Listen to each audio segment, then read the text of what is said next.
Neither myself or Bob can figure this out either.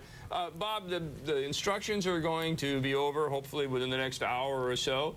The jury then goes back to begin to deliberate this case. What do the lawyers do now? It's the worst part of a trial.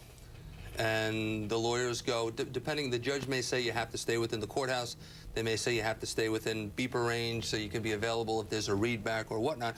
But lawyers basically wait and sweat and worry and make phone calls and pace the hallway. It's like, you know, having a child in a lot of ways. It's the worst part of a trial.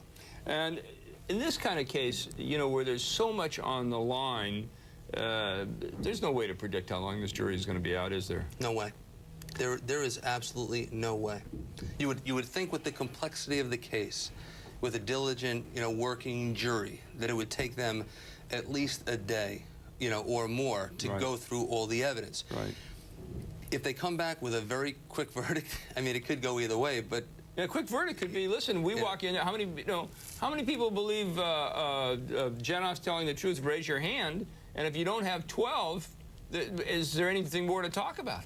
Well, as a general rule, no. But you're hoping, you know, what you really want is you want jurors that are going to be working, that paid attention during the trial, and that, you know, really are going to try to understand what they're doing. That's really all you can hope for at this point. Let me ask you something that used to, when I tried cases, that was always, and people have talked to me about, and I've never really been successfully able to sort of figure this out.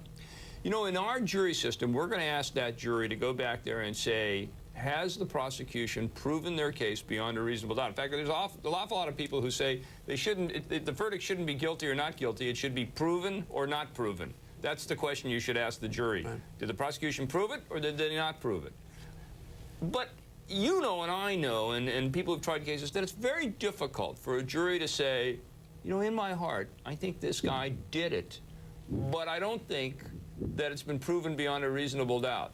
So that I'm going to let this person go, who I may believe in my heart is a murderer, but I just don't think the prosecution's proven it.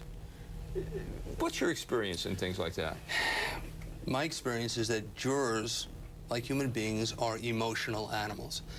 And that's why most of your good trial lawyers don't just try cases as intellectual exercises. That's why prosecutors try to inflame jurors. That's why that's why the prosecution in this case wanted to spend so much time on the infidelities and the lies of the rabbi in this case. That's why the defense attorneys want to go after Janoff. They want to stir up emotions in the jurors, which will stay with them, and that will form the basis of them coming back with a verdict. The fact of the matter is that the most respected jury studies that have been conducted in the last 10 years in this country tell us that jurors form either a very strong opinion about a case or have actually decided the case after opening statements. 80% is the number.